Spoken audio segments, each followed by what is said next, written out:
যখন রমজানের প্রথম রাত আসে,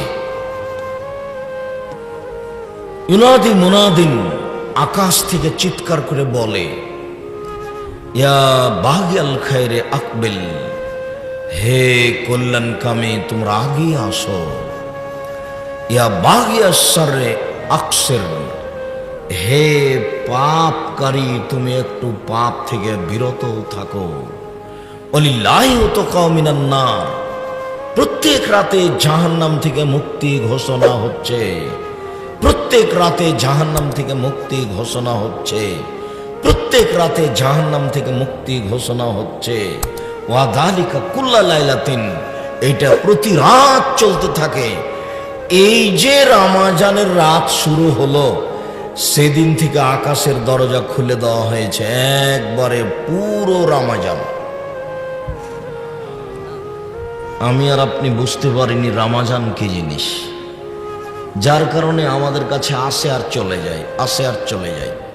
এই যে মহিলাগুলো যেমন রাস্তা ভর্তি আসলো, ঢং ঢং করে আসলো, ঢং ঢং করে চলে গেল। স্বামী যেমন স্বভাব, বউয়েরও তেমন স্বভাব। স্বামী যদি শক্ত হতো তাহলে গল্প জমাতে জমাতে আসতো আর চলে যেত। কই আমরা তো এটা ভাবতেই পারি না, এটা আমরা স্বপ্ন ভাবতে পারি না যে বউ রাস্তায় গল্প করতে করতে আসবে, আবার গল্প করতে করতে চলে যাবে। দেখেন এখন আপনার মেয়ে রাস্তায় বসে আছে, এর উপরে ভ্যানের উপরে বড় মোবাইল হাতে আছে, এখন এই মুহূর্তটা আপনার মেয়ে। আপনি মনে করছেন এটা হিন্দুর মেয়ে? বাপ যেমন বেটি তেমন, বাপেরও স্বভাব যেমন খারাপ, বেটিরও স্বভাব তেমন খারাপ। কেন বাপ চোখে দেখতে পায় না? জন্ম দিতে পারলে বাপ হওয়া যায়? 30 বছর থেকে বলছি আপনাকে, কে বলেছে আপনি বাপ?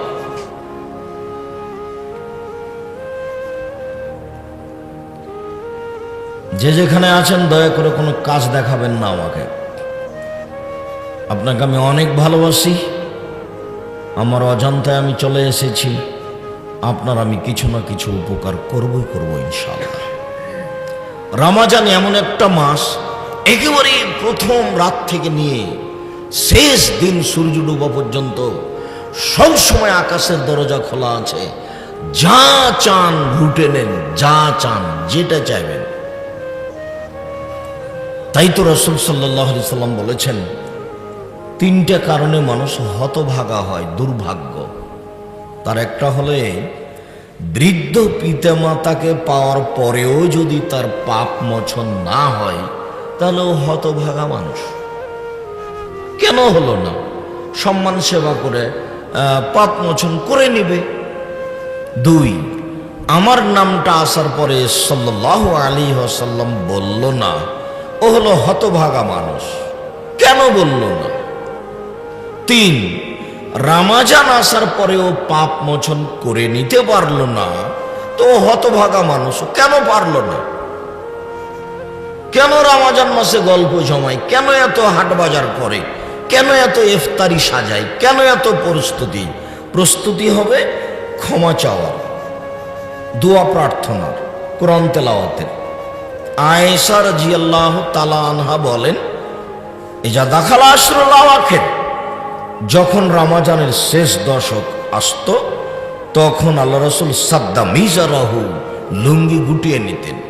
আমরা তো চাঁপাইনবাবগঞ্জের মানুষ, লুঙ্গি গুটিয়ে নেওয়া মানে জমিতে কাজে নামবে তাই মাল কাঁচা মেরে নিয়েছে, তার নাম লুঙ্গি গুটিয়ে নেওয়া। এটাকে আরো শক্ত করার জন্য কোমরে আর একটা গামছা টান দিয়ে পেঁচে বাঁধে, তখনও আরো মজবুত হলো। তো আল্লাহ রাসূল কি এখন লুঙ্গি গুটিয়ে নিলেন এইভাবে? উনি কাজে নামবেন মাঠে?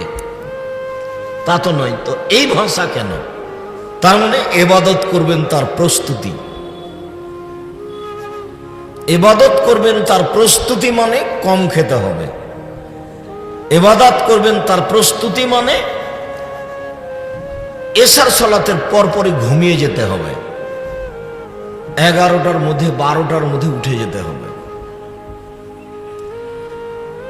ইবাদত করব তার প্রস্তুতি মানে যত জরুরি সামাজিক কাজ আছে, ব্যবসা বাণিজ্য সব কমিয়ে দিতে হবে, হিসাব নিকাশ সব আগে গুটিয়ে নিতে হবে। তার মানে প্রস্তুতি নেওয়া হচ্ছে। শুধু একাই নিতেন না, আইয়াল্লাহ রাতে জেগে থাকতেন, রাত রাত। ও আইকাজা আল্লাহ পরিবারকে জাগিয়ে রাখতেন। পরিবারও আবার কত প্রস্তুত। পরিবার বলছেন, আয়েশা রাদিয়াল্লাহু তাআলা আনহা বলছেন, আচ্ছা আল্লাহর নবী, ইন আলিমতু আইয়ু লাইলাতিন লাইলাতুল কদরে, আমি যদি বুঝতে পারি কোনটা লাইলাতুল কদর তাহলে আমি কি করব? তার মানে বউ প্রস্তুত আছে, স্ত্রী পরিবার প্রস্তুত আছেন, রাত ধরবেন, ইবাদতের প্রস্তুতি চলছে। আমি যদি বুঝতে পারি লাইলাতুল কদর কবে তাহলে আমি কি করব? তখন রাসূল সাল্লাল্লাহু আলাইহি ওয়াসাল্লাম বলছেন, কুলি, তুমি বলবা আল্লাহুম্মা ইন্নাকা আফুবুন তুহিব্বুল আফওয়া ফা'ফু আন্নী। এখন তো টাকা গণনা করা হবে না, আমি তো এটা খেয়াল করিনি। আমার একটা বাক্যের দাম 1 কোটি টাকা। আমি দুঃখিত।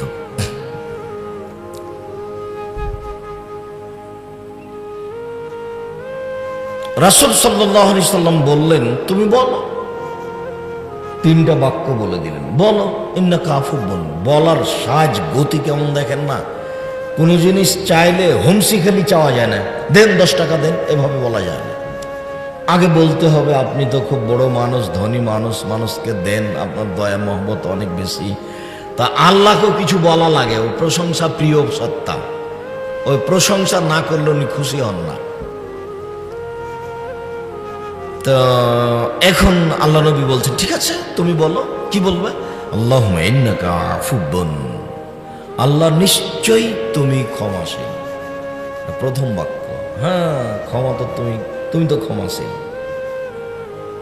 তুহিব্বুল আফওয়া, তুমি তো ক্ষমাকে ভালোবাসো। এখনো কিন্তু নিজেরটা হয়নি। হ্যাঁ আল্লাহ নিশ্চয়ই তুমি ক্ষমাশীল, তুমি তো ক্ষমাকে ভালোবাসো। যেহেতু তুমি ক্ষমাশীল, যেহেতু তুমি ক্ষমাকে ভালোবাসো, তো ফাফু আন্নী, তাহলে আমাকে ক্ষমা করে দাও। যদি 2টা তোমার হয়তো একটা আমার, শেষ বাক্য আমার, প্রথম 2 বাক্য তোমার। প্রথম বাক্য তুমি ক্ষমাশীল, এটা তোমার। দ্বিতীয় বাক্য তুমি ক্ষমাকে ভালোবাসো, এটাও তোমার। এবার আমার, ফাফু আন্নী, আমাকে ক্ষমা করে দাও। যেমন সত্তা তেমন কাজ করে দাও। হ্যাঁ আয়েশা, এইটা বলবা তুমি? ঠিক ঠিক আছে, আমি এইটা বলবো। আপনি কখন বলেন? আপনার দিন কিভাবে কাটে? বইয়ের যেভাবে কাটে। আপনাকে আমি কষ্ট দিতে আসিনি, আপনাকে দেখলাম আমাকে ভারী লাগে। যে ওই যে এর ভ্যানের উপরে বসে মোটা মোবাইল চালাচ্ছে, 3টা মেয়ে আছে, ওই কি হিন্দুর মেয়ে আপনি মনে করেন?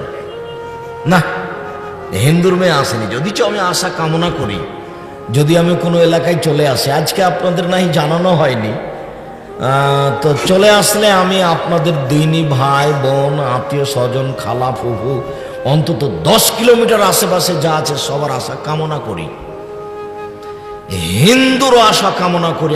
আমি তার সামাজিক কিছু না কিছু উপকার করবই করব ইনশাআল্লাহ। সম্মানিত দিনী ভাই বোন, বলছিলাম যে রাসূল সাল্লাল্লাহু আলাইহি সাল্লাম এটা বলে দিলেন তার পরিবারকে, তার পরিবার প্রস্তুত। তাহলে আপনি আপনার পরিবারকে কি বললেন? পৃথিবীর সবচেয়ে দামি মহিলা কিন্তু ইনি আয়েশা রাদিয়াল্লাহু তাআলা আনহা। তাকে তিনি বলে দিচ্ছেন, আপনি কি বললেন আপনার স্ত্রীকে, আপনার মেয়েকে? এইখানে 2টা কথা, আপনার স্ত্রীকে আর আপনাকে একটা বলে নিয়ে আমরা আবার এখানে ফিরে আসছি, যেটা সাধারণত বলে থাকি। আপনার মনে আছে, তবু আপনাকে আমি আপনার অবগতির জন্য জানাচ্ছি। 3 শ্রেণীর মানুষ জান্নাতে যাবে না, তার মধ্যে আপনিও আছেন, আপনার স্ত্রী, আপনার মেয়েও আছে। সবাইকে এই নোংরা চরিত্র থেকে ফিরে আসতে হবে, আল্লাহর কাছে ক্ষমা চাইতে হবে। 3 শ্রেণীর মানুষ জান্নাতে যাবে না। 1, মধুমেনুল খামর, যারা নিয়মিত বিড়ি তামাক জর্দা সিগারেট গুল নেশাদার দ্রব্য খায় পান করে, তারা জান্নাতে যাবে না। আজ থেকে নলডাঙ্গা শাখারিপাড়া এলাকায় আর কোথাও কোনোদিন বিড়ি তামাক জর্দা সিগারেট গুল বিক্রি হবে না। আর যদি হয়ে যায় তাহলে আপনি নিজেকে মনে করবেন আমি এখন গরু ছাগল পশু প্রাণী কুকুর সিরিয়াল, কুকুর সিরিয়াল কথা বোঝে না, তা আমিও বুঝিনি। কুকুর সিরিয়াল কথা বুঝে না, তো আমিও বুঝিনি। এটা তো আমাকে নিষেধ করা হয়েছে। সেদিন তো গেছিলাম শাখারিপাড়া, এটা কি মাঠ, মাদ্রাসা মাঠে গেছিলাম। তো উনি তো খুব শক্তভাবে বললেন, তারপরে তো দেখছি এই ছেলে তোমাকে বলে দিচ্ছি, তুমি যদি, মুরব্বী আপনাকে বলছি, যে আপনি যদি আজকের পরে সিগারেট লাগিয়ে দেন, দিয়ে মুখে টান দিয়েছেন, তারপরে সিগারেটটা ফেলে দিয়ে বলবেন ছি ছি ছি ছি ইন্না লিল্লাহি ওয়া ইন্না ইলাইহি, এই সিগারেট তো তোর মুখে পেশাব করে দেবো, এমন জায়গাতে ফেলবেন ওর ওই সিগারেটটা পেশাব করে দিয়ে উঠবেন, উঠে শয়তানকে বলবেন এই তোকে ঠকিয়ে দিস, এই তোকে ঠকিয়ে দিস, শয়তান তোকে ঠকিয়ে দিয়েছি, এ কথা বলবেন আপনি। শয়তান কিন্তু আপনাকে জাহান্নামে নিয়ে যাবে। এই জন্য আল্লাহর সাথে একটা জোরালো ওয়াদা করে নিয়েছে। ওয়াদারটার ঢংটা দেখবেন, সেদিনও বলেছিলাম, মনে আছে কিনা, ওয়াদারটার ঢংটা দেখেন। যখন আল্লাহ বলেন এই সর, তোকে যে বললাম যে আদমকে সিজদা কর, তা আদমকে তো সিজদা করলি না, সরে যা, রাজিম মানে বিতাড়িত, সর এখান থেকে, আমার দয়ার রহমত থেকে সরে যা। তখন ও বলছে যে ওয়াইজ্জাতিকা ওয়াজালালিকা ওয়াইরতিফায়ে মাকানিকা, তোমার সম্মানের কসম, তোমার ইজ্জতের কসম, তোমার মর্যাদার কসম, লাউবিয়ানাল ইনসান, আমি আদমের ছেলে মেয়েকে পথ ভ্রষ্ট করেই ছাড়ব। তোমার সম্মানের কসম করে বলছি, তোমার ইজ্জতের কসম করে বলছি, আমি একাই জাহান্নামে যাব না, আদমের ছেলে মেয়েকে নিয়েই জাহান্নামে যাব। আপনার সামনে আমি ঘোষণা দিলাম। তখন আল্লাহ বলছেন এই শোন, ওয়াইজ্জতি ওয়াজালালি ওয়াইরতিফায়ে মাকানি, আমার ইজ্জতের কসম, আমার সম্মানের কসম, আমার মর্যাদার কসম, লাখ ফেরান না, আদমের ছেলে মেয়ে যতবার ক্ষমা চাইবে ততবার আমি ক্ষমা করে দেব। তো কই আল্লাহ তো বললেন না এই কথা, ঠিক আছে তুই কেমনে জাহান্নামে নিয়ে যাস, তা আমি দেখে ছেড়ে দেবো, এই কথা তো বললেন না। বললেন যে আমি ক্ষমা করে দিব। তাহলে বোঝা যাচ্ছে যে চাওয়া লাগবে ক্ষমা, তাহলে দিবেন। বুঝাতে পারলাম না। যদি ওই সময় আল্লাহ বললেন আচ্ছা ঠিক আছে তুই শর্ত, আমি ওকে জান্নাতে দিয়ে দিব, তাহলে এটা হতো। কিন্তু এখন বলছেন যে ঠিক আছে, আমি আমার মান সম্মানের কসম করে বলছি, আদমের ছেলে মেয়ে যতবার ক্ষমা চাইবে আমি তাকে ততবার কি করে দেব, ক্ষমা করে দেব। তাহলে তো চাওয়া কাজটা আগে হয়ে গেল। এখানে তো দুইটা হয়ে গেছে, ওখানে তো একাই ও জাহান্নামে নিয়ে যাবে, আর এখানে তো এক বাক্য হলো চাওয়া, পরের বাক্য হলো ক্ষমা। তাই তো আনাস রাদিয়াল্লাহু তাআলা আনহু বলেন, রাসূল সাল্লাল্লাহু আলাইহি সাল্লাম বলেছেন, আল্লাহ তাআলা বলেন হাদিসে কুদসি, ইবনে আদম মা দাওতানি ওয়া রাজাউতানি, আদমের ছেলে মেয়ে শোনো, আল্লাহ বলছেন হাদিসে কুদসি, আল্লাহ তাআলা বলছেন আদমের ছেলে মেয়ে শোনো, তুমি যেভাবে ডাকো আমি সেভাবে থাকি, তুমি যেভাবে আশা পোষণ করো আমি সেভাবে পূর্ণ করে থাকি। গাফারতু লাকা আলা মা কানা মিনকা ওয়ালা উবালি, আমি তোমাকে ক্ষমা করে দিলাম, আমি পরোয়া করি না তুমি কত বড় পাপী, আমি পরোয়া করি না তুমি কত বড় পাপী, আমি পরোয়া করি না তুমি কত বড় পাপী, তুমি যেভাবে ডাকো আমি সেভাবে থাকি, তুমি যেভাবে আশা পোষণ করো সেভাবে আমি পূর্ণ করে থাকি।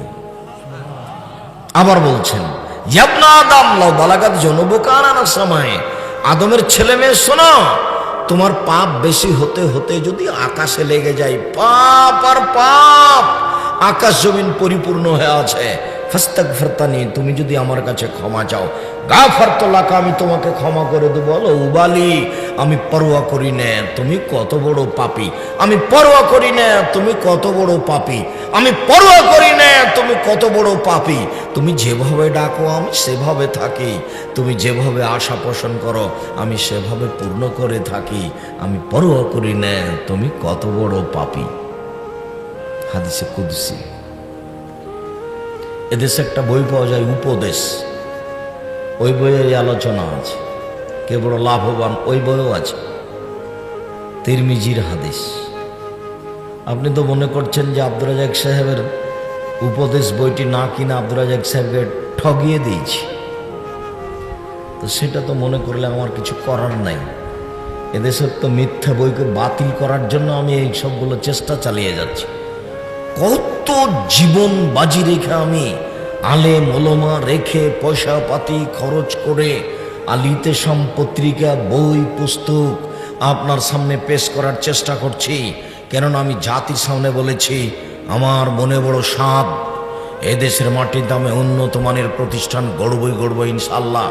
সেটাই জামিয়া সালাফিয়া ডাঙ্গিপাড়া পাওয়া রাজশাহী, সেটাই জামিয়া সালাফিয়া রূপগঞ্জ নারায়ণগঞ্জ ঢাকা, সেটাই জামিয়া সালাফিয়া 6 মাইল বাবুগঞ্জ বরিশাল, সেটাই জামিয়া সালাফিয়া তেঘরা বিরল দিনাজপুর। এই দেশের মাটিতে আমি উন্নত মানের প্রতিষ্ঠান গড়বই ইনশাল্লাহ। যেখানে ছেলে মেয়ে বাংলা ইংরেজি আরবি উন্নত মানের শিক্ষা অর্জন করে জাতির অন্যায়ের বিরুদ্ধে লড়বে মুখে কলমে মিডিয়ায়। মুখে বলছি, কলমে লিখে রেখেছি। এই যে মিডিয়া সামনে চলছে, জামিয়া সালাফের মিডিয়া আছে অনলাইন আল ইতেশাম টিভি। আল ইতেশামের অধীনে 1 নম্বর কাজ আছে এই নীতিত মসজিদ ভিত্তিক দিন প্রচার। 2 নম্বর কাজ আছে মক্তব চালু করা এবং পুরো রমজানে কোরআন শিক্ষা দেওয়া, দোয়া দরুদ শিখিয়ে দেওয়া। জামিয়া সালাফের পক্ষ থেকে আল ইতেশামের পক্ষ থেকে আপাতত রংপুর বিভাগে প্রায় 300টি প্রায় 100টি মক্তব চালু করা হয়েছে। এদেশের প্রায় জেলায় মক্তব চালু করবে বলে তারা আশা পোষণ করছে এবং এই রমজানে 300টি মসজিদে আপনার কোরআন শিক্ষা দেওয়ার পদক্ষেপ নেওয়া হয়েছে। আর দোয়া তাসবিহ তাহলিল জিকির আজকার রাসূল সাল্লাল্লাহু আলাইহি ওয়াসাল্লামের পদ্ধতিতে শিক্ষা দেওয়ার পদক্ষেপ নেওয়া হয়েছে। জামিয়া সালাফের কথা আপনি এমনভাবে ভুলে আছেন মনে হচ্ছে যে কোনো দিন নাম শোনেননি। যাওয়ার তো আপনার সময় হয়ই নাই। একদিন যে সাদ করে দেখে আসবেন, আপনার বাড়ির পাশেই 90% জমির উপরে মসজিদ আছে, যার একতলাতে 3000 মানুষ সালাত আদায় করতে পারে। 25 বিঘা জমির উপরে এই প্রতিষ্ঠান, 2000 ছেলে মেয়ে আছে, 850-900 মেয়ে আছে। 2টা প্রতিষ্ঠান মিলে প্রায় 4000 ছেলে মেয়ে আছে।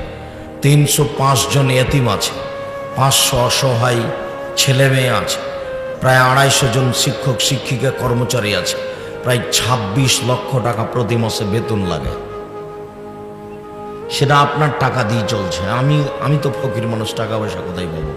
আব্দুর রাজ্জাক সাহেব, আমরা যে কোনোদিনই 10 টাকা দিনে, আপনি যে বলছেন যে আপনাদের টাকা দিয়ে চলে, আপনার না হলে কেউ দেয়, এইসব টাকা আমি পাবো কোথায়?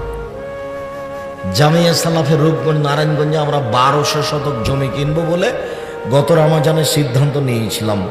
এখন পর্যন্ত 600-650 শতক মতো কিনা হয়েছে। আরও প্রায় 600 শতক কিনতে হবে বলে আমরা আশা করছি। যার 200 শতক মসজিদের জন্য বরাদ্দ করা হয়েছে, সেখানে একটা মসজিদের জন্য জমি রেডি হয়ে গেছে। 200 শতক যেখানে একটা মসজিদ নির্মাণ হতে যাচ্ছে, যার একতলাতে 10,000 মানুষ সালাত আদায় করতে পারবে একসাথে।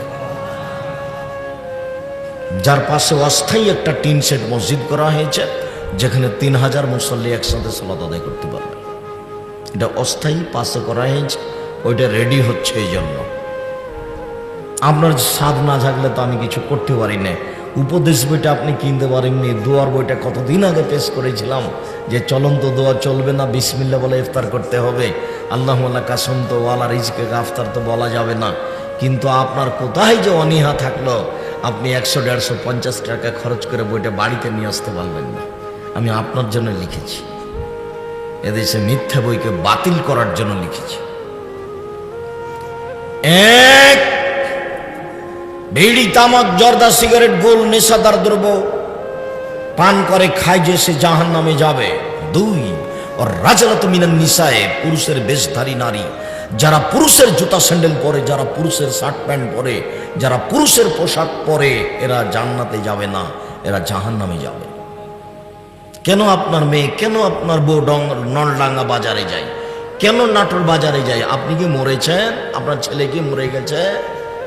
ওর দেবর কি মরে গেছে? ওর ভাসুর কি মরে গেছে? ওর বাপ কি মরে গেছে, ওর শ্বশুর কি মরে গেছে, ওর বংশে কেউ নেই, ওর একটু লজ্জা হয় না, ওর একটু শরম হয় না, ওর একটু হায়া হয় না? আপনার মেয়ের একটু লজ্জা হয় না, আপনার একটু মেয়ের হায়া হয় না? ওর ইতস্তবোধ নেই, ওর বোধগম্য নেই, ওর বোধোদয় নেই, ওর বাপ বেঁচে নেই, ওর বাপ বলতে পারে না তো পিঠের চামড়া তুলে দেবো একেবারে। শয়তানি করার জায়গা পাও না? তোমাকে বলছি, ফাজলামি করো, ঢং দেখে মানুষকে পাপী করে জান্নাত কিনতে চাও? কে বলেছে তুমি শিক্ষিতা? তোমাকে যদি আমি মূর্খ অশিক্ষিতা প্রমাণ করতে না পারি, একটা বেয়াদব প্রমাণ করতে না পারি, আমি আব্দুর রাজ্জাক বিন ইউসুফ বক্তব্যই দেবো না জীবনে জাতির সামনে। যাও, শেষ করলাম। শুধু তোমার স্বভাব খারাপ নয়, তোমার বাপেরও স্বভাব খারাপ, যার কারণে তুমি মাঠে নামতে পেরেছো এভাবে। পরিবারের মালিক যিনি, চোখ যেভাবে ঘুরে পরিবার সেভাবে চলে, চোখ যেভাবে ঘুরে বউ সেভাবে চলে, তার নাম ক্ষমতা। এই শোনো খালেদা, শোনো, বাড়ি তৈরি করেছি তোমার জন্য, ঘর তৈরি করেছি তোমার জন্য, টয়লেটের ভিতরে ব্যবস্থা করেছি তোমার জন্য, পানির ব্যবস্থা করেছি তোমার জন্য। শুনে রাখো, বাইরে যদি আমি কোনোদিন চলতে দেখি, পিঠের চামড়া তুলে দেবো, তার নাম স্বামী। সবকিছু তো ভিতরে আমি তোমার জন্যই করেছি, তুমি কেন বাইরে? 3 অধ্যায় সাল্লেদি কুরে ফিয়াল খাবাসা, যে তার বাড়িতে বেহায়াইর সুযোগ দিয়েছে ও জান্নাতে যাবে না। যার মেয়ে নগ্ন পোশাকে চলে ও জান্নাতে যাবে না। যার স্ত্রী নগ্ন পোশাকে রাস্তাঘাটে ঘুরে স্কুল কলেজে যায় ও জান্নাতে যাবে না। আমি কোনোদিন বলিনি, আজ থেকে 20-25 বছর আগে শাখারিপাড়ায় এসেছিলাম, মাওলানা আব্দুল হাকিম সাহেবের বাসায় কোথায় ছিলাম, সেদিনও প্রোগ্রামের কথা আমার মনে আছে। তখন থেকে বলে আসছি, আমি শাড়ি পরা হারাম বলিনি। আমি বলেছি যে আপনারা সালোয়ার কামিজ মেক্সি চাদর পরেন, শাড়ি যদি পরেন তাহলে 2 ছাড়ের ব্লাউজ পরতে হবে, যারা হাত হবে কবজি পর্যন্ত, নিচের দিক কোমরের নিচে যাবে, 1.5 থেকে 2 গজ কাপড়ের ব্লাউজ পরতে হবে। আর শাড়ি পরে বাইরে বের হলে পামোজা লাগাতে হবে। কেন? পামোজা না লাগিয়ে যদি অটোতে উঠে তাহলে হাঁটু পর্যন্ত দেখা যাবে। এই ছেলে, তোমাকে বলছি, তোমার মা এখানে বসে আছে, যে ছোট ব্লাউজ পরেছে, এখান থেকে সব দেখা যাচ্ছে, আবার পেট দেখা যাচ্ছে তোমার মার, তোমার মায়ের কথা বলছি। আব্দুর রাজ্জাক সাহেব মা দিয়ে বলেন কেন? তোমাকে কষ্ট দেওয়ার জন্য বলি, যাতে তোমার মনে থাকে, যাতে করে বাপ বেটা লজ্জা পাও, যাতে করে আজকেই পরিবর্তন হয়ে যাও। মুসলিম বোন আপনাকে লক্ষ্য করে আর একটা কথা বলেনি। রাসূল সাল্লাল্লাহু আলাইহি সাল্লাম বলেন, সিনফান মিন আহলিন নার লা মারাহুমা, 2 শ্রেণীর মানুষ জাহান্নামে যাবে, আমি তাদের দেখিনি। 2 শ্রেণীর মানুষ জাহান্নামে যাবে, আমি তাদের দেখিনি। এক শ্রেণীর মানুষ, তাদের হাতে থাকবে লাঠি, গাভীর লেজের মতো, এদ্রবয়মান নাস্তারে মানুষকে মারবে। লাঠির এক দিক হবে মোটা, এক দিক হবে চিকন, এই লাঠি দিয়ে তারা মানুষকে মারবে, এরা জাহান্নামে যাবে, আমি তাদের দেখিনি। 2 নিশাউন মহিলা, কাসিয়াতুন কাপড় পরে থাকে, আরিয়াতুন উলঙ্গ, মমিলাতুন পুরুষকে নিজের দিকে আকৃষ্ট করে, মায়লাতুন নিজেরা আকৃষ্ট হয়, লাইব খোলায় জান্নাত, এরা জান্নাতে যাবে না। জান্নাতে তো যাবে না, যাবেই না। ওয়ালা ইয়াজিদনা রিহাহা, জান্নাতের গন্ধ পাবে না। ফাইনা রিহাহা লা তুজাদু মিন মাসিরাতি কাদা ওয়া কাদা, যে জান্নাতের গন্ধ 1 বছরের দূরত্ব পথ থেকে পাওয়া যায়, এটা জান্নাত।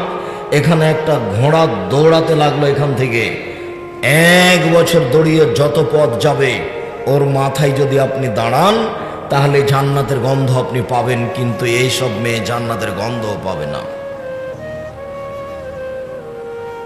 আবার দেখেন, নিসাউন মহিলা, আপনার বইয়ের সাথে আপনার মেয়ের সাথে মিল খায় কিনা? উপস্থিত বৈঠকের মুসলিম বল, গল্প করছেন কেন? এই মেয়ে, গল্প করছো কেন? তোমার জন্য তো বলছি আমি কথা। উপস্থিত বৈঠকের মুসলিম বোন, আপনাকে আমি তো গল্প করতে নিষেধ করলাম, যে একজন মহিলা যদি আপনার গায়ের ওপর দিয়ে দিক থেকে ওদিকে চলে যেত, আপনি মুখ খুলবেন না। যা করছে করুক, আপনি মুখ খুলবেন না, তাহলে আপনি আমার কথা ধরতে পারবেন। নিসাউন মহিলা, কাসিয়াতুন কাপড় পরে থাকে, আরিয়াতুন উলঙ্গ।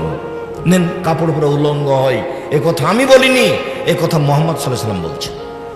এটা তো আমার মুখের ভাষা নয়, এটা মুহাম্মদ সাল্লাল্লাহু আলাইহি ওয়াসাল্লামের মুখের ভাষা। ব্লাউজটা এই পর্যন্ত আছে, সবই ফাঁকা। ব্লাউজটা নাভি পর্যন্ত আছে, নিচে সবই ফাঁকা। শাড়ি হাঁটু পর্যন্ত আছে, সবই ফাঁকা। তারপরে স্কুল কলেজে যারা পড়ছে তাদের তো আল্লাহর হস্তে মাথায় কাপড় দেওয়া লাগে না। সেটা আপনার চোখের সামনে। আপনি নাকি বাপ, আপনার মতো বাপ বেঁচে থাকার চেয়ে মরে যাওয়া ভালো। কতদিন আপনাকে আমি বললাম, আর কতদিন আপনাকে আমি শোনালাম আয়েশা রাদিয়াল্লাহু তাআলা আনহার ঘটনা। আয়েশা রাদিয়াল্লাহু তাআলা আনহা বলছেন যে আমার হার হারিয়ে গেল, হঠাৎ করে হার খুঁজে পায় না, হার খুঁজে পায় না। তো জনগণ আমার আব্বার কাছে আসলো, এসে বলল যে আয়েশা জনগণকে আটকে দিয়েছে, এখানে পানি নাই, অজু করতে পারি না, যেতে পারি না, হার খুঁজে পায় না। তখন আবু বকর সিদ্দিক, আয়েশা বলছেন আবু বকর সিদ্দিক রাদিয়াল্লাহু তাআলা আসলেন, আমার কোমরের উপরে এত জোরে কিল মারলেন যে আমার স্বামী আমার উরু রানের উপরে মাথা দিয়ে ঘুমিয়েছিলেন। যদি মাথা দিয়ে না ঘুমাতেন তাহলে আমি মায়ের কারণে দূরে সরে যেতাম, এত জোরে তিনি মারলেন। সবচেয়ে বড় মানুষে মারলেন, ইনি হলেন আবু বকর সিদ্দিক রাদিয়াল্লাহু তাআলা। নবী রাসূল বাদ দিয়ে পৃথিবীতে সবচেয়ে বড় দামি মানুষ যাকে মারলেন তিনি হচ্ছেন আয়েশা রাদিয়াল্লাহু তাআলা আনহা, পৃথিবীতে সবচেয়ে দামি মহিলা। যার সামনে মারলেন তিনি হচ্ছেন মুহাম্মদ সাল্লাল্লাহু আলাইহি সাল্লাম জামাই। শুধু সামনে নয়, জামাই ওই সময়ে বেটির উরু রানের উপরে মাথা দিয়ে ঘুমিয়েছিলেন, এই সময় মেরে দিয়েছে। আপনি আর আমি তো মনে করবো একটা লজ্জাবোধের ব্যাপার, কেমনে যায় যাওয়াই আমার আর আপনার সাহস হবে না। বুঝাতে পারলাম না মনে হয়, যে বেটির উরু রানের উপরে জামাই মাথা দিয়ে শুয়ে আছে আর আমি সেখানে যাব শ্বশুর হয়ে, এটা আমাদের দেশে মানাই নেয়, আমরা যেভাবে চলি। তা আয়েশা রাদিয়াল্লাহু তাআলা মেরে দিলেন, দিন দুপুরে মারলেন, খোলা মাঠে মারলেন, 1400 প্রায় 1400 সাহাবীর সামনে মারলেন, পৃথিবীর সবচেয়ে বড় মানুষে মারলেন, পৃথিবীর সবচেয়ে বড় মহিলাকে মারলেন, পৃথিবীর সবচেয়ে বড় মানুষের সামনে মারলেন, পূর্ণ যুবতী বেটিকে মারলেন, বিবাহদারী বেটিকে মারলেন, জামাইয়ের সামনে মারলেন, এই অবস্থায় মারলেন। আর আমার মেয়েটা ওখানে বেঢঙ্গা হয়ে বসে আছে, আমি তাকে ধমকও দিতে পারি না, মাথায় কাপড় না দিয়ে দিন রাত চলছে, আমি তাকে ধমকও দিতে পারি না। আমি আবার বাপ, আমার মতো কাপুরুষ বাপ, মরে যাওয়া ভালো, আমার মেয়ে এতিম হয়ে থাক দুনিয়াতে। এতিমের লালন পালন করবে যারা, তারাই করুক, আমি আর বাপ হিসেবে বেঁচে থেকে কি হবে? জামিয়া সালাফে 305 জন এতিম আছে, না হয় এটা দিয়ে দেবো, আপনার প্রয়োজন নাই বেঁচে থাকার। আর বাঁচলে এই যে বাপ দেখে যান, বাপ কাকে বলে, এই যে দেখালাম আপনাকে, হাদিস বুখারী মুসলিম, একাধিকবার এসেছে বুখারী মুসলিমে, একাধিকবার। নিসাউন মহিলা, কাসিয়াতুন কাপড় পরে থাকে, আরিয়াতুন উলঙ্গ, মুমিলাতুন পুরুষকে নিজের দিকে আকৃষ্ট করে, ওরা যখন রাস্তায় হাঁটে সবাই দেখতে থাকে, মাইলাতুন তারা নিজেরাও আকৃষ্ট হয়। বাড়িতে ছিল ভালোই ছিল, এখন সম্মেলনে আসছে, জালসায় আসছে, রাস্তায় হাঁটছে, একবার এইদিকে যাচ্ছে, একবার ওইদিকে যাচ্ছে, একবার মাথার চুল নাড়ছে, একবার মুখের ভাঁজ করছে, কেন জানি কেমন কেমন করে, কেন জানি আনছান আনছান করে। তার মানে ওর স্বভাব পরিবর্তন হয়ে গেছে, ও লজ্জা করে না, ওর শরম নয়, ওর লজ্জা নয়, ওর ইতস্তবোধ নয়, ওর বোধোদয় নয়, ওর বোধগম্য নয়। ওর উচিত ছিল রাস্তার এক পাশ দিয়ে নিচু হয়ে হেঁটে আসা। আপনার ফুফুকে আপনি আনতে যাননি, ওই যে অনেকদিন আগে আপনার ফুফুর বাড়ি থেকে আসছিলেন, তখন যখন রাস্তায় সামনে লোক পড়তো, তখন আপনার ফুফু কেমন দাঁড়াতো? রাস্তার এক পাশে দাঁড়াতো না? মনে পড়ে না মনে হয়? বড় চাদর গায়ে দিয়ে ফুফু রাস্তার একদিকে দাঁড়িয়ে গেলেন, রাস্তা দিয়ে লোকটা যখন চলে গেল তখন আপনার ফুফু আবার আসতে লাগলেন। তাদের রুজি হয়নি, তারা দুনিয়াতে ছিল না। কেন আপনার স্ত্রী এইভাবে চলে আসছে? কেন আপনার স্বভাব এমন হলো? দেখেন, এইভাবে জীবিকা নির্বাহ করিয়েন না, ভুল হচ্ছে।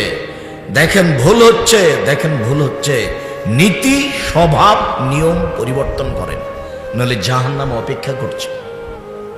মন মতো চলে যে সেই জাহান্নামে যাবে, ইচ্ছা মতো চলে যে সেই জাহান্নামে যাবে।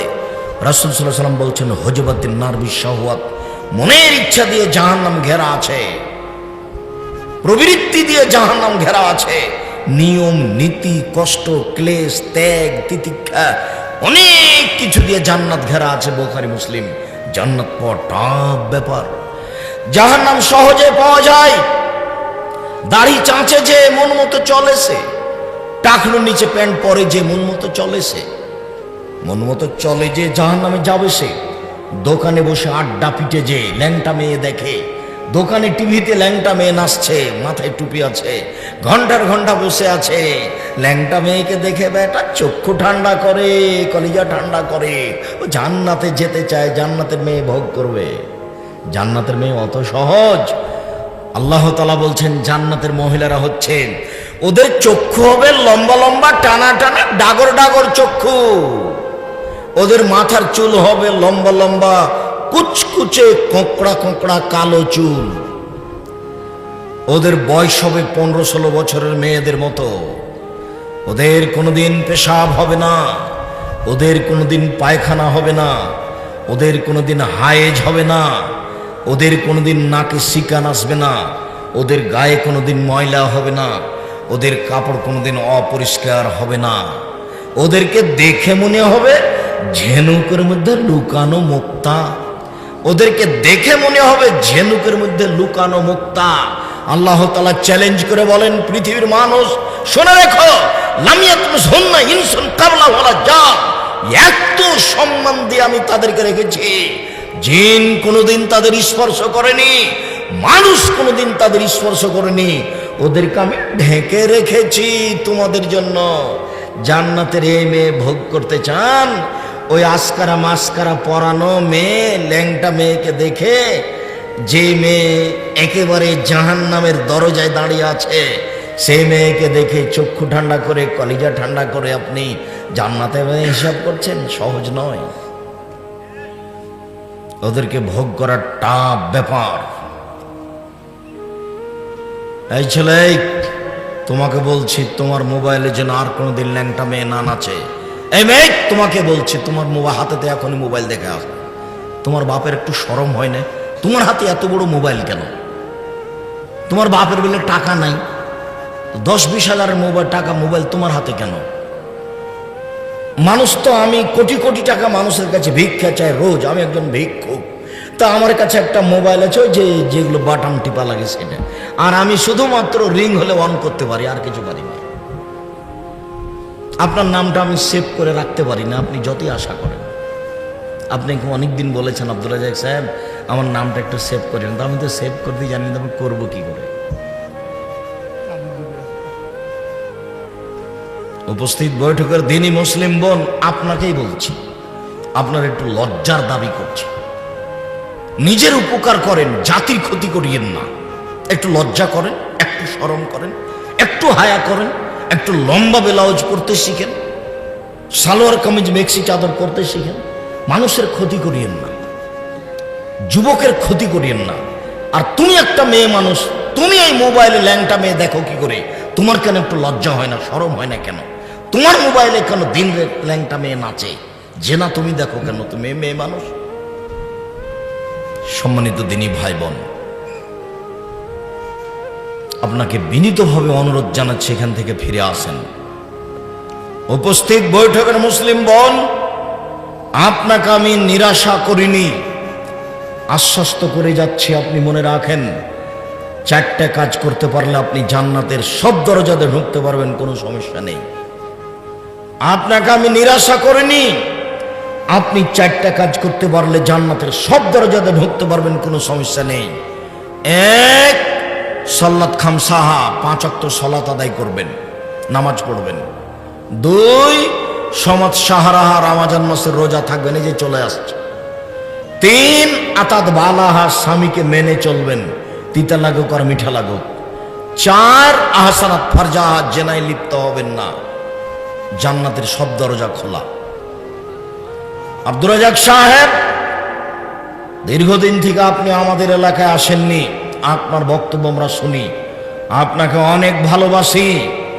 আপনার 4টা কথার প্রথম 2টা আমরা করি, 5 ওয়াক্ত সালাত আদায় করি, রমজান মাসের রোজা থাকি, কিন্তু স্বামীকে মেনে চলতে পারি না, এই জন্য তার মুখ খারাপ ও আমাকে গালি দেয়। এরপরে আপনাকে আমি বলছি, আপনি আমার দিনী বোন, আপনি আপনার স্বামীকে মেনে নেন, ও গালি দেখ, ও মারুক, এরপর আপনি মেনে চলেন। এইভাবে আপনি থাকিয়েন না। 1 গিলাস পানি চাইলো, 1 গিলাস পানি নিয়ে আপনি সামনে ঠেকস করে রেখে দূরে চলে গেলেন। এইভাবে জান্নাত পাওয়া যাবে না, তাকে মেনেই চলতে হবে, এটাই ঠিক। তিতা লাগলেও মিঠা লাগলে। এই যে দিন দিন পার হচ্ছে, মেয়েকে দিয়ে খাওয়ার দিয়ে পাঠাচ্ছেন, বৌমাকে দিয়ে খাওয়ার দিয়ে পাঠাচ্ছেন, নিজে যান না, মাস পার হয়ে যাচ্ছে, কথা বলেন না। এইভাবে জীবিকা নির্বাহ করা হবে না, এতে জাহান্নাম অনিবার্য। আমার অনুরোধ রক্ষা করেন, মারুক গালি দেখ, আপনি মেনে চলেন, জান্নাত হবে। শেষ পর্যন্ত যদি টিকতেই না পারেন, তাহলে খোলা তালাক করে নেন, এই ঝুলন্ত অবস্থায় থাকিয়েন না। ঠিক আছে ভাই, তুমি তোমার মতো থাকো, আমি গেলাম, শরীয়তে জায়েজ আছে, আপনি খোলা তালাক করে নেন, ঝুলন্ত অবস্থায় থাকিয়েন না। আব্দুর রাজ্জাক সাহেব থামেন, 3 নম্বর মেনে নিলাম, তিতে লাগলেও মিঠে লাগলেও স্বামীকে মেনেই চলবে আজ থেকে ইনশাআল্লাহ। 4, জেনায় লিপ্ত না হওয়া। তা আমার তো জেনা ঘটে গেছে, এখন কি করা যায়? দুশ্চিন্তা ভোগ করবেন না, আল্লাহ ক্ষমা করার জন্য প্রতীক্ষমান রয়েছে। মহান আল্লাহ বলেন, পৃথিবীর মানুষ শুনে রেখো, পুরুষ নারী শুনে রেখো, কেউ যদি অশ্লীল কাজ বন্ধ করতে পারে, জেনার মতো কাজ বন্ধ করতে পারে, মেয়েদের সাথে নোংরা গল্প বন্ধ করতে পারে, অনাহন নাফসানিল হাওয়া, যে ব্যক্তি নিজেকে প্রবৃত্তি থেকে দূরে করে দিল, প্রবৃত্তি অনুযায়ী চলল না, তার জন্য আমি জান্নাতুল মাওয়া ঘোষণা দিয়ে দিলাম। অনাহন নাফসানিল হাওয়া ফাইনাল জান্নাতা হিয়াল মাওয়া, ওর জন্য জান্নাতুল মাওয়া, এটা আল্লাহ ঘোষণা দিয়ে রেখেছে। আপনি আজ থেকে পাপ বন্ধ করে দিয়ে কান্নাকাটি করেন, জান্নাতুল মাওয়া হবে ইনশাআল্লাহ, নিশ্চিত হবে, হবেই হবে ইনশাআল্লাহ। তবে আপনাকে ফিরে আসতে হবে। সম্মানিত দিনী বোন, আমি আপনার সাথে দুর্বল কিছু আচরণ করতে চাই না, আপনাকে আমি অনেক ভালোবাসি, তবে আপনাকে এই স্বভাব জরুরি ভিত্তিতে ত্যাগ করতে হবে। এই বোকা মেয়ে, তোমাকে বলছি, তুমি তোমার নোংরা স্বভাব ত্যাগ করো। যুবকদেরকে জাহান্নামের দিকে ঠেলে দিয়ে যুবকদেরকে পাপী করে নিজেকে শিক্ষিতা মনে করিও না। ভুল হিসাব, তোমার হাতে যেন আর কোনোদিন এই বড় মোবাইল না থাকে। যুবক, তোমাকে বলছি, এই বড় মোবাইল আজকে পেশাব করে দিয়ে উঠবা, আর কোনোদিন এই মোবাইল হাতে নিবা না। আর আপনাকে আমি পুরুষ হিসাবে বলছি, 5টা জিম্মেদারি পালন করবেন। 1, আতেমা মাতায়েমতা, যেমানের খাচ্ছেন বউকে সেমানের খাওয়াবেন। 2, ফাকসুহা মাকতাসাইতা, যেমানের কাপড় আপনি পরেন বউকে সেমানের পরাবেন। 3, ওয়ালা তুকাব্বে, বউকে কখনো কটু কথা বলবেন না। বলবেন না যে তোমার ঠোঁটটা মোটা, বলবেন না যে তোমার রং কালো। একবার ঠোঁট মোটা রং কালো বললে 10 বছর ভালোবাসতে পারবে না। সব সময় বলবেন তুমি খুব ভালো, তোমার চাল চলন আমার কাছে খুবই ভালো, খুব প্রশংসা করেন, তাহলে সারা রাত পা টিপে দিতে প্রস্তুত। আর যেটাতে শান্তি তৃপ্তি পাওয়া যাবে সেটাই বলবেন। আল্লাহ তো বলছেন যে তোমার স্ত্রীকে আমি সৃষ্টি করেছি তোমার শান্তি তৃপ্তির জন্য, এই কথা আল্লাহ বলছে। তা আপনি তাকে মানলেন কেন? আপনি তাকে গালি দিলেন কেন? শ্বশুর বাড়ি থেকে যৌতুক চাইলেন কেন? আব্দুর রাজ্জাক সাহেব আমার নাটোরের লোক, আমরা যৌতুক নি নেয়। হ্যাঁ ঠিক আছে, নাটোরের লোক যৌতুক নেয়, এ কথাই ঠিক। যৌতুক নিব কেন? ভিক্ষা করে খেতে রাজি আছি, যৌতুক নিব না। ভিক্ষা করে টাকা দিয়ে চাউল কিনে ভাত খেয়ে বাদাত কবুল হবে, যৌতুকের টাকা দিয়ে চাউল কিনে ভাত খেয়ে বাদাত কবুল হবে না। যৌতুক টাকা হারাম, একেবারেই হারাম। আব্দুর রাজ্জাক সাহেব, ভিক্ষা করে খাবো কেন? মানুষের বাড়িতে কাজ করে খাবো, একবারে সাহসের সাথে গর্ব ভরে জীবিকা নির্বাহ করব। বছরের শেষে শ্বশুরকে একটা লুঙ্গি কিনা উপহার দেব, আমি দিন মজুরি করে খাই। শ্বশুরের কাছে যৌতুক নিনে, শ্বশুরের কাছে আর্থিকভাবে কোনো কিছুর ব্যাপারে হাত বাড়ানো যাবে না। নিয়েছো নাকি দেখো, তোমার বাপের মুখখান নিচু হয়ে আছে। বাপ বেটা বেলা ভিক্ষা করবা। অনেকদিন আগে বলেছি, ট্রেন স্টেশন কত দূরে? মাদনগর খুব একটা দূরে নাই। সকালে বের হয়ে যাওয়া, সারাদিন ভিক্ষা চাইবা, যদি এলাকার লোক না দেয়। আর যদি ভিক্ষা চাইতে খারাপ লাগে তো মানুষের বোঝা ধরে তুমি গাড়িতে তুলে দিয়ে ট্রেনে মানুষ টাকা দিবে তোমাকে। আর এখন তো মানুষ দিন মজুরের জন্য অনেক ব্যস্ত, পায় না। সম্মানিত দিনী ভাই বোন, আপনাকে অনুরোধ জানাচ্ছি, শ্বশুরকে দিতে শিখবেন, নিতে নয়। টোটালে নয়, একেবারেই নয়, সম্পূর্ণরূপে হারাম। 4, মুখের উপরে মারবেন না স্ত্রীর। 5, নিজের বাড়ি ছাড়া কোথাও যেতে দিবেন না। বাপের বাড়ি যেতে পাবে না, খালার বাড়ি যেতে পাবে না, ফুফুর বাড়ি যেতে পাবে না, হাট বাজারের প্রশ্ন আসে না। বিবাহের বাড়িতে গেলে স্বামীর সংখ্যা বেশি হয়ে যাবে, কাজেই ভাবা যায় না। দুর্ঘটনা ছাড়া, জরুরি কারণ ছাড়া আপনার স্ত্রী বাড়ি ত্যাগ করতে পারে না। কাপুরুষের পারে, ঘৃণিত পুরুষের পারে, যে নিজেকে কুকুর শ্রীগাল পশু প্রাণী মনে করে, তার বউ যেতে পারে। কেন যাবে? আমি কি মরে গেছি? তার জন্য তো বাড়ি ঘর তৈরি করেছি, রেডি করেছি। সম্মানিত দিনী ভাই বোন, বলছিলাম রমজান চলে এসেছে, আকাশের দরজা খুলে যাবে একবারে 29-30 দিন পর্যন্ত একটানা। যে যা চাইবে তাকে তা দিয়ে দেওয়া হবে। প্রস্তুতি নেন, জোরালো ভাবে মূল্যায়ন করতে হবে। বিশেষ প্রার্থনা, আল্লাহ তাআলা বলেন, উদুনি আস্তাজিব লাকুম, পৃথিবীর মানুষ তোমরা আমার কাছে প্রার্থনা করো, আমি তোমাদের প্রার্থনা মেনে নিব। মহান আল্লাহ বলেন, উদু রব্বাকুম তাজাররা খুফিয়া, পৃথিবীর মানুষ তোমরা তোমাদের প্রতিপালকের কাছে প্রার্থনা করো অতীব গোপনে, অতীব বিনয়ে, অতীব গোপনে, অতীব বিনয়ে, অতীব গোপনে, অতীব বিনয়ে। মহান আল্লাহ বলেন, অযকুর রাব্বাকা ফি নাফসিক তাজাররা খিফা ওয়া দুনাল জাহরি মিনাল কওলি বিল গুদবি ওয়াল আসাল। মুহাম্মদ সাল্লাল্লাহু আলাইহি ওয়াসাল্লাম, আপনি আপনার প্রতিপালকের কাছে প্রার্থনা করুন মনে মনে, অতীব গোপনে, ভয় ভীতি নিয়ে, কান্নাকাটি ভাব দেখিয়ে, ভয় ভীতি নিয়ে মনে মনে অতীব গোপনে প্রার্থনা করুন। ওয়াদুনাল জাহরে মিনাল কওলে, সরবে নয় নীরবে বলুন, চুপে চুপে বলুন, চিৎকার করে নয়, চিৎকার করে নয়, চুপে চুপে বলুন, সরবে নয় নীরবে বলুন। সকালে বলুন, সন্ধ্যায় বলুন, সকালে বলুন, সন্ধ্যায় বলুন, সূর্য ডুবার আগে বলুন, সূর্য ওঠার আগে বলুন, সূর্য ডুবার আগে বলুন, সূর্য ওঠার আগে বলুন। মাগরিবের আজান হবে তার আধা ঘন্টা 40 মিনিট আগেই ঘরে বা মসজিদে ওযু করে বসে যান, তাসবিহ তাহলিল জিকির আজকার যা বলার প্রয়োজন আছে সেটা বলে নেন। ফজরের সালাতের পরে বসে থাকেন, যা বলার প্রয়োজন আছে বলে দেন।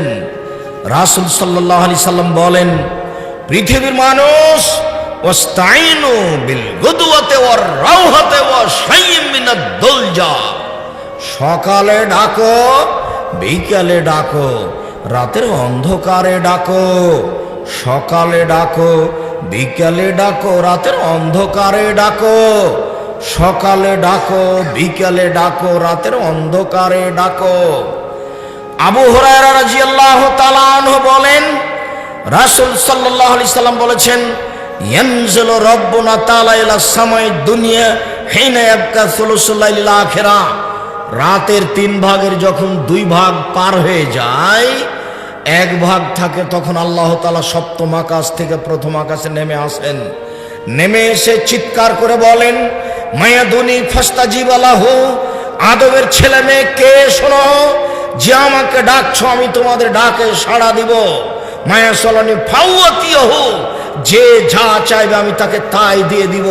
মায়াস্তাক ফেরুনি ফাগ ফেরালাহু, কে আমার কাছে ক্ষমা ভিক্ষা চাই আমি তাকে ক্ষমা করে দিব। হাদিস বুখারী মুসলিম। এই ছেলে, তুমি তো রাত 2টায় ঘুমাও, মোবাইলে জেনা দেখতে দেখতে দেখতে রাত 3টায় চলে যায়, তো তুমি রাতে কখন উঠবে, কখন ডাকবা? আর আপনাকে বলি, আপনি মুরব্বী মানুষ, ছেলেমেয়েরা তো ঝামেলার সাথে কেন? আপনি এত পেঁচাল পাড়েন বাড়িতে কেন? এশার সালাতের পরে ঘুমিয়ে যাবেন, আমার বিনীত অনুরোধ। রাত 10টার পরে জেগে থাকবেন না। বউকে বলে দিবেন, বেটিকে বৌমাকে বলে দিবেন, বিছানা রেডি করে রাখো। এশার সালাত আদায় করে এসে খাওয়ার কাজ থাকলে খেয়ে শুয়ে যেতে হবে। কেন? যদি আমি 10টায় ঘুমাই, তাহলে যদি আমি 2টায় উঠি তাহলে কতক্ষণ ঘুমালাম? 4 ঘন্টা। যদি আমি 3টায় উঠি তাহলে কতক্ষণ ঘুমাইলাম? 5 ঘন্টা। যদি আমি 1টায় উঠি তাহলে কতক্ষণ ঘুমালাম? 3 ঘন্টা। মানুষ 3 ঘন্টা ঘুমালে ইবাদত করতে পারবে ভোর পর্যন্ত, 4 ঘন্টা ঘুমালেও পারবে, আর 5 ঘন্টা হলো শেষ। 5 ঘন্টার বেশি ঘুমাতে হবে না, এটা অনেক বেশি হয়ে গেছে। এখন আপনি 3 ভাগের 2 ভাগ, 3 ভাগের 2 ভাগ পার হয়ে যাওয়ার পরে আল্লাহকে আপনি ডাকতে শিখুন। আজ থেকে আপনি অনুরোধ রক্ষা করুন। সম্মানিত দিনী ভাই বোন, আপনাকে অনুরোধ জানাচ্ছি, উপস্থিত বৈঠকের মুসলিম বোন, আপনাকে অনুরোধ জানাচ্ছি, বুক ভরা আশা নিয়ে এসেছেন, আব্দুর রাজ্জাক সাহেবের বক্তব্য শুনব। আমার অনুরোধ রক্ষা করুন। এশার সালাতের পরে কথা বলা হবে না, ঘুমিয়ে যেতে হবে। রাতকে মূল্যায়ন করতেই হবে যে কোনো মূল্যে। রাতে আল্লাহকে কিছু বলতে হবে যে কোনো মূল্যে। উবাদা ইবনে সামিত রাদিয়াল্লাহু তাআলা আনহু বলেন, রাসূল সাল্লাল্লাহু আলাইহি ওয়াসাল্লাম বলেছেন, মান তাররা মিনাল লাইলে, কে যদি শেষ রাতে উঠে তারপরে মুখে বলে লা ইলাহা ইল্লাল্লাহু ওয়াহদাহু লা শারীকা লাহু লাহুল মুলকু ওয়া লাহুল হামদু ওয়া হুয়া আলা কুল্লি শাইইন কাদির, আল্লাহ ছাড়া কোনো মাবুদ নেই, তার কোনো শরীক নেই, রাজত্ব তার, প্রশংসা তার, সর্বময় ক্ষমতার অধিকারী তিনি। সুবহানাল্লাহি ওয়া আলহামদুলিল্লাহি ওয়া লা ইলাহা ইল্লাল্লাহু আল্লাহু আকবার। পবিত্রতা বর্ণনা করি তার, প্রশংসা করি তার, তিনি ছাড়া কোনো মাবুদ নেই, তিনি সর্বশক্তিমান। লা হাওলা ওয়ালা কুওয়াতা ইল্লা বিল্লাহ। বাহ্যিকভাবে আন্তরিকভাবে নড়াচড়া করার কোনো শক্তি নাই। এখন যা বলবেন সেটা কবুল হবে, যা বলবেন সেটা মেনে নাও। রাসূল সাল্লাল্লাহু আলাইহি ওয়াসাল্লাম বলেন, ইন্না ফিল লাইলি লাসা, নিশ্চয় রাতে একটা সময় রয়েছে, নিশ্চয় রাতে একটা সময় রয়েছে। লা ইয়াফিকুহা রাজুলুন মুসলিম, যে কোনো পুরুষ, যে কোনো নারী, যে কোনো পুরুষ, যে কোনো নারী এই সময়ে এসালুল্লাহ খায়রান মিন আমরিদ দুনিয়া ওয়াল আখিরা, ইহকাল পরকালে যা কিছু চাইবে, ইল্লা আতাহু, আল্লাহ দিয়েই দিবেন। ইহকাল পরকালে যা কিছু চাইবে আল্লাহ দিয়েই দিবেন। তাহলে এটা রাত 1টার পরে হতে পারে, রাত 1টার পর থেকে না ভোর পর্যন্ত সময়ও হতে পারে। আপনাকে খুব খেয়াল করে থাকতে হবে। এই ছেলে, আপনার পাশ থেকে যেন কোনো বাচ্চা উঠতে না পারে, যার সামনে দিয়ে যাবে ও কথা ধরতে পারবে না। সম্মানিত দিনী ভাই বোন, বিশেষ প্রার্থনার জন্য কিছু নিয়ম পরে বলছি, আপাতত আরো কয়েকটা কথা। আনাস রাদিয়াল্লাহু তাআলা আনহু বলেন, রাসূল সাল্লাল্লাহু আলাইহি সাল্লাম বলেছেন, লা ইয়াসলা আহাদুকুম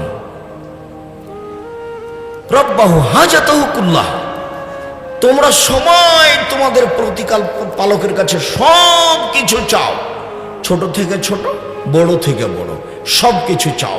এই কথা বলার পর আল্লাহ রাসূল নিচে নামতে লাগলেন। নামতে নামতে নামতে বলছেন, হাত্তা ইয়াসআলুহু সিসানা লিজান কাতা, আরে শোনো, স্যান্ডেলের ফিতা ছিঁড়ে গেলেও চাও। তা আসলে কি স্যান্ডেলের ফিতা বললেন? না, কম থেকে কম সুই, সূচ, দা, কুড়াল, ম্যাচ, আগুন, খন্তা, 2-1 টাকা সাধারণ জিনিস, যা তোমার প্রয়োজন, ছোট থেকে ছোট, বড় থেকে বড়, সব কিছু আল্লাহর কাছে চাও। একদা আল্লাহর নবী আর আয়েশা রাদিয়াল্লাহু আনহা বসে আছেন, তো হঠাৎ করে ল্যাম্পটা নিভিয়ে গেল, ল্যাম্প জ্বলছিল। তখন আল্লাহ রাসূল বলছেন, ইন্না লিল্লাহি ওয়া ইন্না ইলাইহি রাজিউন, এটা পড়লেন। তখন আয়েশা রাদিয়াল্লাহু আনহা বলছেন, বলেন কি আল্লাহর নবী, এই সাধারণ ব্যাপারে এটা বলছেন? তখন আল্লাহ রাসূল বলছেন, শোনো আয়েশা, ছোট থেকে ছোট কোনো কিছু যদি মোমেন পুরুষ নারীকে একটু কষ্ট দেয়, তাহলে তাকে বলতে হবে ইন্না লিল্লাহি ওয়া ইন্না ইলাইহি রাজিউন। আব্দুর রাজ্জাক সাহেব, আমরা যে শুনেছি ওটা মরলে বলতে হয়, তো আজ থেকে শুনে নেন, স্যান্ডেলের ফিতে ছিঁড়ে গেলে কি বলতে হবে? ইন্না লিল্লাহি ওয়া ইন্না ইলাইহি রাজিউন। বসেছিলাম, চট করে কারেন্ট চলে গেল, কি বলতে হবে? ইন্না লিল্লাহি ওয়া ইন্না ইলাইহি রাজিউন। হাঁটছিলাম, ইটের সাথে পায়ে একটু ধাক্কা খেলো, কি বলতে হবে? ইন্না লিল্লাহি ওয়া ইন্না ইলাইহি রাজিউন। দুর্ঘটনা শুনলাম, ইন্না লিল্লাহি ওয়া ইন্না ইলাইহি রাজিউন। প্রত্যেক যেটা আপনাকে কষ্ট দিবে, খারাপ লাগলো, তার উত্তর হলো ইন্না লিল্লাহি ওয়া ইন্না ইলাইহি রাজিউন। সম্মানিত দিনী ভাই বোন, আবু হুরায়রা রাদিয়াল্লাহু তাআলা আনহু বলেন, রাসূল সাল্লাল্লাহু আলাইহি ওয়াসাল্লাম বলেছেন, লাইসা শাইউন আকরাম ইনদাল্লাহি মিনাদ দুআ, আল্লাহর কাছে প্রার্থনা কাজটা যত প্রিয়, পৃথিবীর কোনো কিছু তত প্রিয় নয়। পৃথিবীর চাওয়া কাজটা তার কাছে যত প্রিয়, পৃথিবীর কোনো কিছু তত প্রিয় নয়। রাসূল সাল্লাল্লাহু আলাইহি ওয়াসাল্লাম বলছেন, মাল্লাম ইয়াসআলিল্লাহ ইয়াগদাব আলাইহি, যে আল্লাহর কাছে চায় না, আল্লাহ তার উপরে অসন্তুষ্ট হন। আবার হাত তুলেই চাইবেন, তাহলে ফিরিয়ে দিতে লজ্জা পাই। আব্দুর রাজ্জাক সাহেব, আপনারা হাত তুলে দোয়া চলবে না, সেই জন্য কত বাহাস করলেন, আর আজকে হাত তুলে বলছেন। জি, ওটা হলো সলাতের পরে, নামাজের পরে, জানাজার পরে, সভা সমিতির পরে, ওটা তো বিদআত। হাত তুলে দোয়া করা ব্যক্তিগত ব্যাপার, যখন ইচ্ছে তখন করবেন, রাতের অন্ধকারে করবেন, 2 রাকাত সালাত আদায় করবেন, আগে একটু পরে পদ্ধতি বলছি।